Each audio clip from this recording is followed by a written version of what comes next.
Buenas tardes a todos los participantes del evento. Mi nombre es Pedro Pablo González Rojas, soy especialista de medios de diagnóstico por imágenes que laboro en el Hospital Hermanos Almejeiras en La Habana, Cuba. Durante los 15 minutos siguientes voy a tratar de explicar algunos temas relacionados con la neumonitis por hipersensibilidad. Es importante agradecer al comité organizador y en especial a los doctores Fernando Gutiérrez y Carlos Preveliano por permitirme participar en este webinar del STR 2023. No existen conflictos de interés durante la realización de esta charla. Los objetivos que pretendemos desarrollar es abarcar algunos temas relacionados con la neumonitis por hipersensibilidad. Fundamentalmente, definirla, reflexionar sobre la inmunopatogénesis de la misma y clasificar la enfermedad según los hallazgos por tomografía computarizada de alta resolución. Y por consiguiente establecer algunos de los diagnósticos diferenciales teniendo en cuenta los patrones encontrados en los hallazgos imagenológicos. Estos objetivos van a estar sustentados fundamentalmente en la experiencia acumulada en la realización de casos de nuestra institución. La neumonitis por hipersensibilidad es una enfermedad inflamatoria y o fibrótica, inmunomediada, que afecta a individuos genéticamente susceptibles, secundario a la exposición de un agente externo, conocido o no. Y debemos tener presente que alrededor del 50% el agente externo nunca es conocido. Estas alteraciones van a provocar una infiltración o una afectación del parénquima pulmonar y de la pequeña vía aérea, dando por consiguiente una enfermedad pulmonar intersticial. La prevalencia de la neumonitis por hipersensibilidad oscila en un rango variable, entre el 2 al 47%, y esta alta prevalencia nos induce a pensar y reconocer esta entidad, ya que el 50% de las enfermedades pulmonares intersticiales pudieran estar relacionadas con una neumonitis por hipersensibilidad. La inmunopatogénesis es algo compleja, pero debemos recalcar que fundamentalmente existe un antígeno que resulta inhalado por el individuo y el cual viaja hasta el alveolo, haciendo contacto con unas células presentadoras de antígenos, que son células que revisten el alveolo y que pueden desencadenar una sensibilización local con una respuesta linfocitaria autolimitada. Si existen factores de susceptibilidad genética o factores medioambientales, esta respuesta linfocitaria puede progresar considerablemente y producir un proceso inflamatorio local conocido como alveolitis linfocitaria, que posteriormente, si sigue progresando y la susceptibilidad genética es mayor, va a condicionar a la formación de granulomas provocados por la fusión de los macrófagos, células gigantes multinucleadas, y estos granulomas posteriormente, inducidos por factores quimiotácticos, pueden inducir a la proliferación de fibroblastos con el consiguiente daño estructural y fibrótico en el pulmón. Históricamente, esta entidad era conocida como alveolitis alérgica extrínseca, que clasificaba según la clasificación de Richardson en aguda, subaguda o crónica. Esta clasificación fue en desuso, producto en que en algunas etapas de la enfermedad se superponían ambos estadios. Tanto la fase subaguda se podía superponer a la aguda y la crónica a la subaguda. Por tanto, no había un consenso para una clasificación o una orientación muy estricta sobre la misma, y esto condujo a que esta alveolitis alérgica extrínseca, con la clasificación de Richardson en aguda, subaguda y crónica, quedara descontinuada. El presente podemos inducir que diferentes guías de criterios clínicos y prácticas clínicas, ya sea la producida en el año 2020 por la Sociedad Torácica Americana, la Sociedad Respiratoria Japonesa y la ALAT, y conjuntamente con reunión de expertos, permitieron tener que la neumonitis por hipersensibilidad fuera clasificada en dos subtipos clínicos, no fibrosante y fibrosante. Y esto es de mucho valor, porque existe un arsenal de diagnósticos y un arsenal terapéutico que, dependiendo de la forma de presentación o el subtipo clínico, podemos tener un tratamiento oportuno y mejorar la calidad y el pronóstico en estos pacientes. Por tanto, la finalidad de estas guías clínicas está relacionada fundamentalmente para proporcionar herramientas no tan solo a los radiólogos, sino a los neumólogos y patólogos, con el objetivo de detectar la enfermedad en estadios precoces, en estadios inflamatorios, identificar los agentes externos y con estos dos aspectos cambiar el curso evolutivo de la enfermedad. Debemos recordar que existe un arsenal terapéutico que podemos inducir en la etapa inflamatoria, en la etapa no fibrosante y mejorar la calidad de vida y la supervivencia global del paciente, ya que es capaz este arsenal terapéutico en procesos no fibrosantes cambiar la evolución clínica en estos pacientes. Los protocolos de estudios para la neumonitis por hipersensibilidad va a estar basado fundamentalmente en la tomografía computarizada de alta resolución, donde debemos reducir el espesor de corte, el tiempo de rotación del tubo y aumentar el pitch. Con estos tres aspectos garantizamos imágenes libres de artificios de movimiento y también podemos lograr algoritmos de reconstrucciones finas con valores inferiores o iguales a 1.5 milímetros. El contraste endovenoso no está recomendado en el estudio de la neumonitis por hipersensibilidad. Pero creo que debemos siempre tener presente realizar una inspiración máxima y una expiración profusa, una expiración prolongada, porque permitirá ver y estudiar con mejor definición los mosaicos de atenuación o el patrón de densidad heterogénea en el pulmón, porque en una de las manifestaciones de manifestarse estas entidades es con ese mosaico de atenuación que posteriormente en los estudios de expiración se puede definir el atrapamiento aéreo. Estas nuevas guías clínicas por las sociedades anteriormente mencionadas clasifican a la neumonitis por hipersensibilidad no fibrosante y fibrosante y a su vez en típicas, compatibles e indeterminadas dependiendo de los hallazgos en tomografía computarizada de alta resolución o en los hallazgos anatomopatológicos. En esta charla vamos a hacer énfasis fundamentalmente en la tomografía de alta resolución. La neumonitis por hipersensibilidad no fibrosante o típica no es más que aquel patrón típico se define como aquellos hallazgos altamente sugestivos de neumonitis por hipersensibilidad, que tienen que tener al menos un hallazgo de infiltración del parénquima pulmonar, más un hallazgo de afectación de la pequeña vía aérea, con una distribución de estos hallazgos de forma difusa, ya sea en el plano axial y cráneo caudal. Debemos mencionar que los dos hallazgos más importantes serían en la infiltración del parénquima pulmonar, las áreas en vidrio esmerilado y el patrón en mosaico, que posteriormente en los estudios de expiración, como fue analizado en el protocolo de acción, el atrapamiento aéreo es un hallazgo de valor. Podemos ver en este individuo que había ingerido alimentos para caballo, específicamente cebada,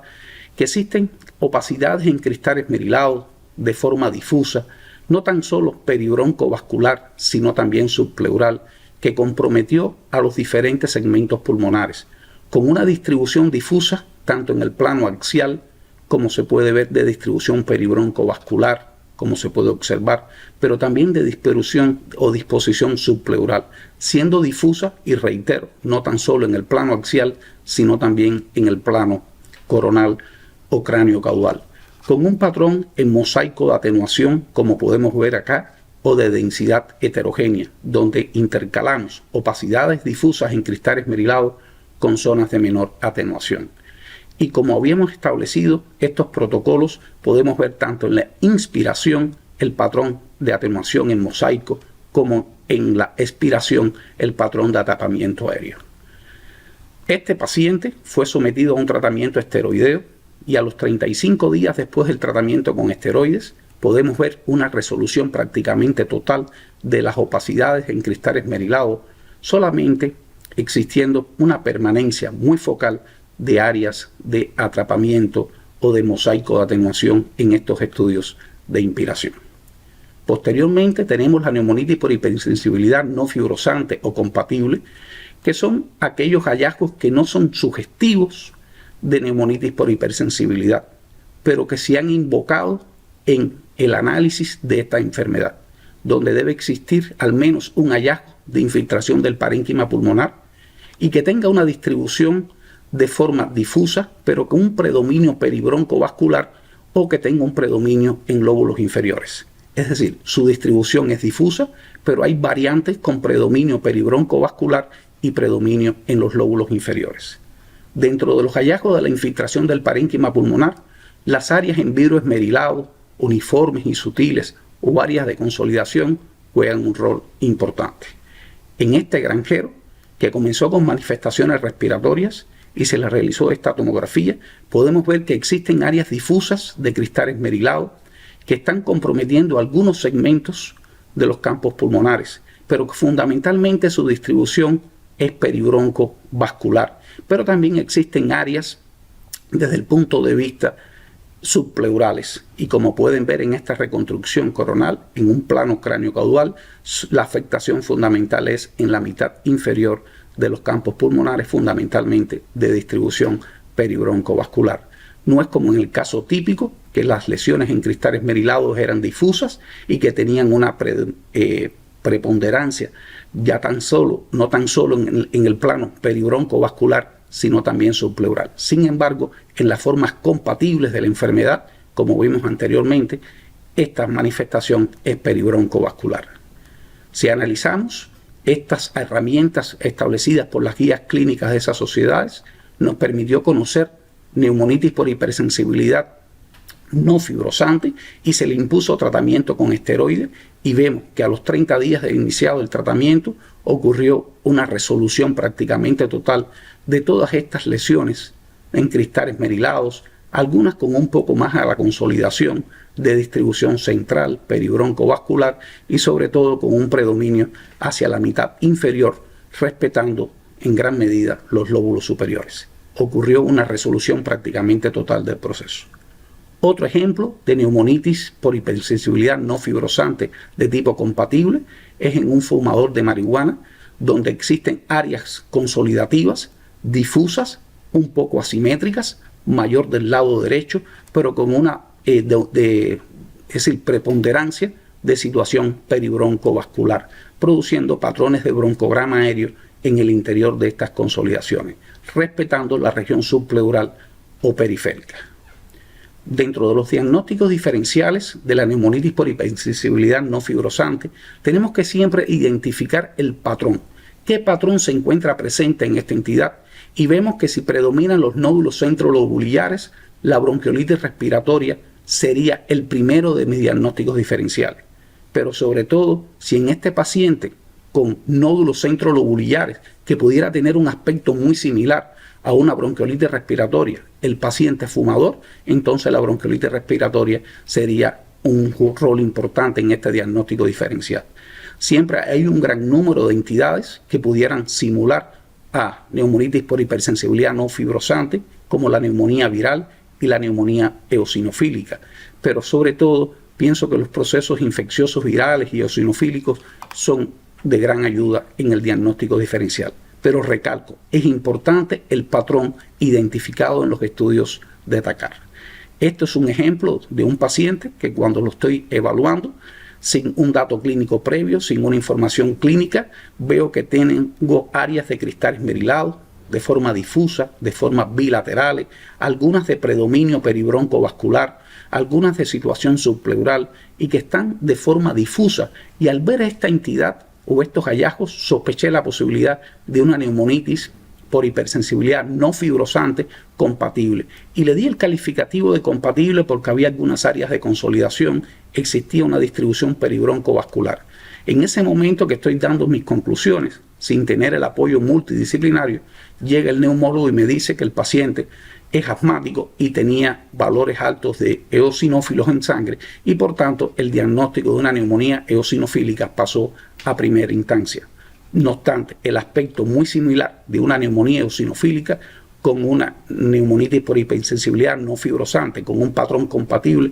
juega un rol importante. Este paciente, posterior a esa interpretación de una neumonía eosinofílica, recibió tratamiento y podemos ver que a los 8 días tuvo una respuesta relativamente parcial, con mejoría y desaparición casi total de algunas de las lesiones en cristal esmerilado y de los focos consolidativos de disposición peribroncovascular.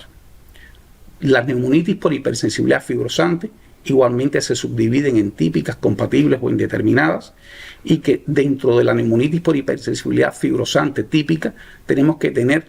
que son aquellos hallazgos altamente sugestivos de fibrosis pulmonar que pueden comprometer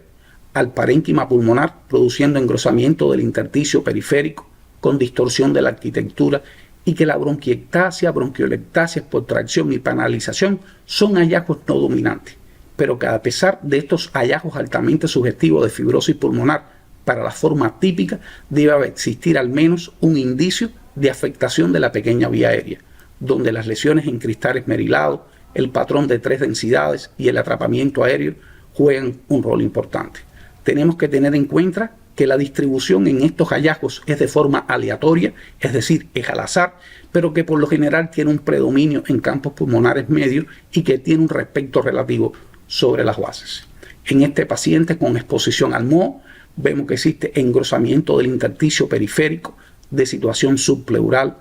bilateral, con manifestaciones de bronquiectasias y bronquiolectasias por tracción, no tan solo en el lóbulo superior derecho, sino también en los lóbulos inferiores, pero que predomina considerablemente el engrosamiento de ese intersticio con un engrosamiento reticular, algunos retículos gruesos de distribución periférica, y que cuando vemos en los planos coronales, como habíamos dicho, predomina fundamentalmente en los campos pulmonares medios, y que las bases pueden estar relativamente comprometidas o no, pero que existen bronquiectasias. Por tanto, esa manifestación de engrosamiento de los septos interlobulillares del intersticio subpleural con líneas reticulares gruesas asociadas a bronquiectasias, bronquiolectasias, que comprometen fundamentalmente los campos pulmonares medios, respetan los lóbulos superiores, y estas bronquiectasias nos hacen sospechar en neumonitis por hipersensibilidad fibrosante de forma típica. La forma compatible son aquellos hallazgos que se encuentran o aquellos patrones que tienen un patrón de UIP y que pueden tener manifestaciones que simulan otras entidades como una enfermedad pulmonar intersticial o una fibrosis pulmonar idiopática asociada a un patrón de UIP. Tenemos que tener presente que la panalización subpleural y basal con o sin bronquiectasia es uno de estos hallazgos, y que también la afectación de la pequeña vía aérea, como este patrón de 3 densidades, pudiera estar presente. Tenemos que tener que en este paciente hay una manifestación importante, que en ambos planos se ve el predominio sobre todo en los lóbulos superiores y que tiene una disposición peribroncovascular o subpleural. Podemos ver en este paciente criador de aves donde existen manifestaciones de dilatación del espacio aéreo subpleural, fundamentalmente en los lóbulos superiores, en la porción media de ambos campos pulmonares, con engrosamiento del intersticio, quizás algunas bronquiolectasias por tracción, signos de panalización y aspecto de 3 densidades en las bases pulmonares, que posteriormente la panalización con las bronquiectasias, la bronquiolectasia, el patrón de 3 densidades y el predominio de los lóbulos superiores son hallazgos que nos hacen sospechar a una neumonitis por hipersensibilidad fibrosante del punto de vista compatible con la del punto de vista típico, en la cual en el aspecto típico los lóbulos superiores estaban más respetados. Podemos tener presente que el patrón de 3 densidades, o conocido como Head-Cheek Sign, es muy característico en la neumonitis por hipersensibilidad fibrosante, y como su nombre indica, tiene 3 densidades: áreas de mayor densidad que significan fibrosis, áreas de menor densidad que significan atrapamiento aéreo y áreas de intensidad intermedia que significan parénquima normal. Yo pienso que este patrón de 3 densidades, conocido como Head-Cheek Sign, es uno de los hallazgos que tenemos que siempre encontrar en las neumonitis por hipersensibilidad fibrosante, porque es bastante típico y sobre todo se ve asociado o lo podemos observar con mejor definición en la inspiración máxima. El diagnóstico diferencial también va a depender del patrón identificado, donde el patrón de UIP pudiera ser la manifestación de una fibrosis pulmonar idiopática o de una artritis reumatoidea. Pero también tendremos el patrón de NSAID fibrosante, la neumopatía intersticial descamativa y la sarcoidosis, porque como produce una afectación fundamental de los lóbulos superiores y de forma difusa, debemos siempre tener presente el patrón de distribución en la sarcoidosis, pero sobre todo los nódulos perilinfáticos. Esto es un paciente con un patrón de UIP, como podemos ver, donde hay signos de penalización, principalmente hacia las bases pulmonares, en un paciente con una artritis reumatoidea. Pero fíjense ustedes cómo no existen otras manifestaciones de enfermedad de afectación de los lóbulos superiores, como tiende a encontrarse en la neumonitis por hipersensibilidad fibrosante desde el punto de vista compatible. Como hemos visto en esta charla, hay múltiples formas de presentación de la neumonitis por hipersensibilidad, algunas no fibrosantes y otras fibrosantes, y que en algunos casos podemos interpretar a las neumonías virales o neumonías eosinofílicas en otros, o patrones de UIP como neumonitis por hipersensibilidad. Y yo creo que para reducir un poco el sesgo y los falsos diagnósticos, el abordaje multidisciplinario juega un rol importante. El radiólogo no es el único que debe enfrentar estas neumopatías por hipersensibilidad. Debemos tratar de encontrar a múltiples pilares diagnósticos donde el radiólogo, el neumólogo y el patólogo juegan un rol importante. Para concluir, pensamos que esto es una enfermedad compleja, inmunomediada, donde existen diferentes pilares diagnósticos como la identificación del agente externo, la cuantificación mediante linfocitos del lavado bronquialveolar, los hallazgos imagenológicos, los hallazgos patológicos en las biopsias, como tal para establecer un diagnóstico de certeza. Siempre tener presente que el 50% de la enfermedad pulmonar intersticial puede ser la manifestación de una neumonitis por hipersensibilidad como tal, y sobre todo cuando esta enfermedad pulmonar intersticial es de nueva aparición. La clasificación actual de fibrosante y no fibrosante tenemos que tenerla presente porque tiene unas implicaciones terapéuticas y pronósticas, mejorando la calidad de vida en estos pacientes. Muchas gracias.